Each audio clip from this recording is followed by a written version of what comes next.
আল্লাহ পাক মানুষকে সবচেয়ে সুন্দর করে সৃষ্টি করেছেন, আর মানুষের মধ্যে মেয়েদেরকে সবচেয়ে বেশি সুন্দর করে সৃষ্টি করেছেন। আল্লাহ পাকের সবচেয়ে সুন্দর সৃষ্টি হচ্ছে মেয়েরা, এবং তারা খুব নরম হয়, নরম, প্রজাপতি ধরার মতো। প্রজাপতিকে ধাপ করে ধরতে পারবেন না আপনি, শক্ত করে ধরতে গেলে প্রজাপতি নষ্ট হয়ে যাবে, মরে যাবে। প্রজাপতিকে কোমল ভাবে ধরতে হবে, ঠিক মেয়েদের সামনেও আপনার কোমল থাকতে হবে। বেশি হার্ড হতে যাবেন, শেষ।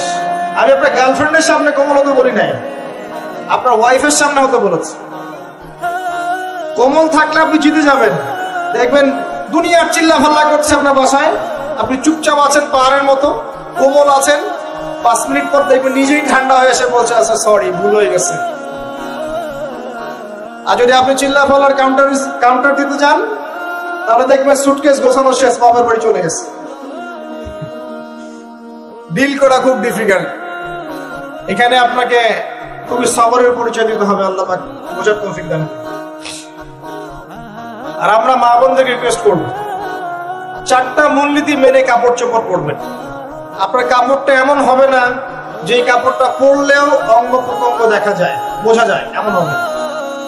কাপড়টা এমন হবে না এত টাইট ফিটিং যে আপনার অঙ্গের উঁচু নিচু অবয়ব বোঝা যায়, এমন হবে না। কাপড়টা এমন হবে না যেটা অমুসলিমদের পোশাক, আর কাপড়টা এমন হবে না যেটা পুরুষদের পোশাক। এই মূলনীতিগুলো মেনটেন করে কাপড় পরবেন ইনশাআল্লাহ। এছাড়াও মেয়েদের কথায় পর্দা আছে, চলনে পর্দা আছে, ওঠা বসায় পর্দা আছে। নামাজ পড়ার সময় তাদেরকে কিছুটা শালীনভাবে নামাজ পড়তে হয়, তাদের চোখের দৃষ্টির মধ্যে পর্দা আছে।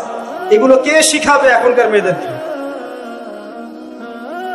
সবসময় বিজি দেখবেন নতুন কোন সিরিয়াল আসছে, নতুন কোন ফ্যাশন আসছে, নতুন কোন পার্লারে কি আসছে, কোন কাটিং আসছে, কোন নায়িকা আসলো। ওই যে বাংলাদেশে কোন এক নায়িকা আসছে, আইনে মিডিয়াতে এমন তোলপাড়, মনে কি না কি একটা অবস্থা।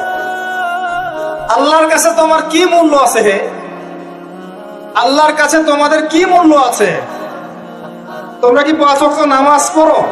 তোমরা কি পর্দা করো? তোমাদের মধ্যে হায়াবোধ কিছু আছে?